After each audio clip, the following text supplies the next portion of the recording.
Olá, sejam bem-vindas então ao nosso segundo dia da reflexão que faremos por algumas semanas sobre o livro de Ruth, baseado aqui nessa obra escrita pelo pastor Boanerges Neto, da editora Luz e Vida. Então, como falamos, a nossa história, cada capítulo, cada parte da história do livro de Ruth vai falar de tempos. E o primeiro tempo que nós vamos ver agora nessa história, onde a personagem, a protagonista aqui da história se chama Noemi, nós vamos observar que Noemi viveu tempos de solidão. Esse é o tempo de hoje. Tempo de solidão. Fome, mudança de uma terra para outra por causa da fome. A família saiu, Noemi, seu marido, seus 2 filhos, seu marido Elimeleque, seus 2 filhos, Malom e Quilion, né, foram para uma terra que não conhecia, né, e lá aconteceu o que Noemi não esperava nunca, que acontecesse tão rápido, né? Noemi vivenciou aí a morte do seu marido e dos seus 2 filhos posteriormente.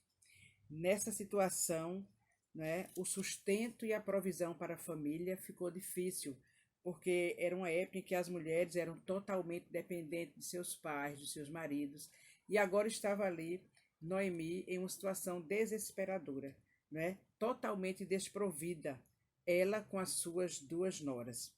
E aí é como se hoje fosse uma pessoa sem teto, né? Que não tem onde morar, que não tem, né, situação social, econômica baixa demais. Então foi um tempo realmente de solidão. Depender de quem? E agora? O que é que a gente faz quando tudo em nossa vida parece desmoronar-se como se desmoronou na vida de Noemi, né? Quando a gente perde aquilo que nos traz segurança, que no caso de Noemi seria o seu esposo e os seus 2 filhos, depois que ela ficou viúva, né? Então, o que é que a gente faz quando a gente passa por um momento de luto, por um momento de solidão, né? O que é que a gente diria a Noemi nessa situação? O que você diria a uma amiga sua, a uma irmã sua, passando por uma situação? O que você diria a você mesma passando por essa situação de solidão?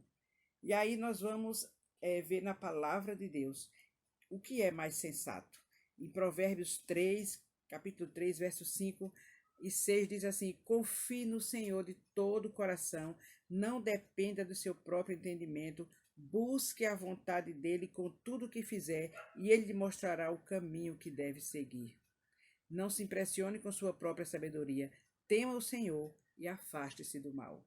Então, a palavra sensata no momento de perdas, de lutas, de luto, insegurança, tudo isso que Noemi viveu com as suas noras.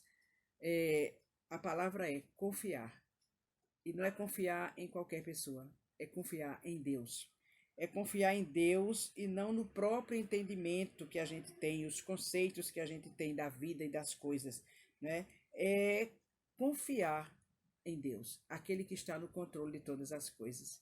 Que a gente não sabe o que está acontecendo, por que está acontecendo, por que esse momento de solidão, de luto, mas o Senhor está no controle e sabe todas as coisas. Ainda o próprio Jesus, lá no Evangelho de João. Você pode abrir a sua Bíblia e eu recomendo que você leia a história de Ruth durante estes dias. Lá no Evangelho de João, no capítulo 14, né, e no verso 26, Jesus disse que quando o Pai enviaria o Espírito Santo, o encorajador, o consolador, né, e ele lhes ensinaria todas as coisas e os faria lembrar tudo que Jesus lhes disse. Então, Jesus promete que o seu povo não fica órfão diante das circunstâncias, dos problemas, das necessidades da vida, porque nós temos o Espírito Santo para nos confortar, como enviado de Deus, para nos confortar em situações de luto e de solidão. Noemi buscou essa confiança.